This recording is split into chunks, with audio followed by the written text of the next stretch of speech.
కొందనాలు మీ అందరికీ నా వందనండి. ప్రభు మనకి ఈరోజు ఇస్తున్న వాగ్దానం యెషయా గ్రంథము 58వ అధ్యాయము 14వ వచనం. దేశం యొక్క ఉన్నత స్థలం మీద నేను నిన్ను ఎక్కించదును. Praise lord. ప్రభు ఈరోజు మనతో మాట్లాడుతున్న మాట, వాగ్దానం ఇస్తున్న మాట ఏంటంటే, దేశం యొక్క ఉన్నత స్థలముల మీద ఆయన మనల్ని ఎక్కిస్తాడంట. ఎంత గొప్ప మాట అండి. దేవుడు మనల్ని ఉన్నత స్థలముల మీద ఆయన ఎక్కించాలనే ఉద్దేశం ఏమైంది? ఎందుకు ఆ ఉద్దేశంతో ఉన్నాడు దేవుడు? ఎందుకు మనకి ఉన్నత స్థలం మీద తీసుకువెళ్ళాలని ఆలోచన చేస్తున్నాడు అని అంటే, దీంట్లో ఆత్మీయమైన అర్థం ఉంది. ఉన్నత స్థలాలంటే మన దేశంలో ఎక్కడెక్కడ పెద్ద పెద్ద పర్వతాలు ఉన్నాయో, పెద్ద పెద్ద మౌంటైన్స్, పెద్ద పెద్ద బిల్డింగ్స్ ఉన్నాయో అది కాదండి. ఉన్నత శిఖరాలకి యేసుక్రీస్తు ప్రభు వారు ఆయన రాకడ పర్యంతం ఆయన ఈ భూమి మీదకి వస్తున్నప్పుడు, ఆయన మేఘారూఢై వచ్చినప్పుడు ఆయన మనల్ని అక్కడి నుంచి ఎత్తుకొని తీసుకువెళ్తూ ఉంటాడు. ఉన్నత స్థలాల మీదకి తీసుకెళ్తూ ఉంటాడు. ఆ ఉన్నత స్థలాలు అంటే పరలోకం. ఆ పరలోకానికి దేవుడు మనం తీసుకెళ్తూ ఉన్నాడు.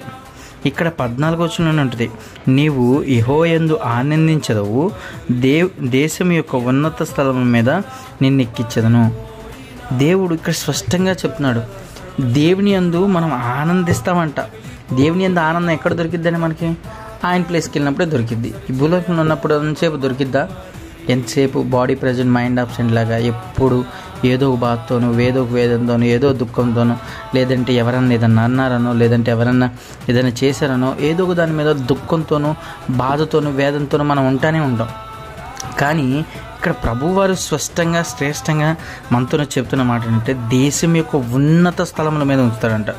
ఉన్నత స్థలముల మీదకి మనం ఎక్కాలంటే, ఉన్నత స్థలముల మీదకి మనం వెళ్ళాలంటే మొదటగా మనం చేయాల్సింది ఏంటంటే, దేవుని యందు ఆనందించాలి. ఫిలిప్పీ పత్రిక 4వ వచ్చినప్పుడు ఇదే అంటాడు, ఆనందించడి. మరలా చెప్తున్నాను, ఆనందించడి. ఎవరి యందు? ప్రభు యందు ఆనందించాలంట. మన ప్రభు యందు ఆనందిస్తే ప్రభు మనం ఉన్నత స్థలముల మీద తీసుకెళ్తాడు.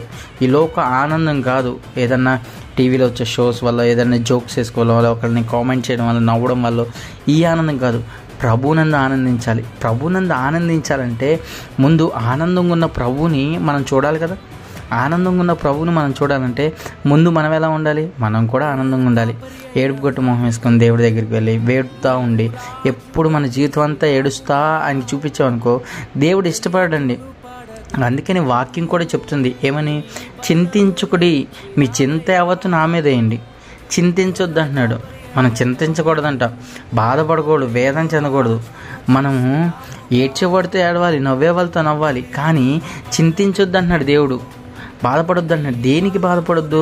ఎందుకంటే మన కోసం కలువరి శిలువలో ఆఖరి రక్త బొట్టు వరకు కార్చాడండి దేవుడు. ఆఖరి రక్త బొట్టు వరకు. అసలు శరీరంలో రక్తం, బ్లడ్ అనే ఆప్షనే లేకుండా ఆయన ఏం చేశాడంటే మొత్తం ఆఖరి రక్త బొట్టు వరకు కార్చాడు.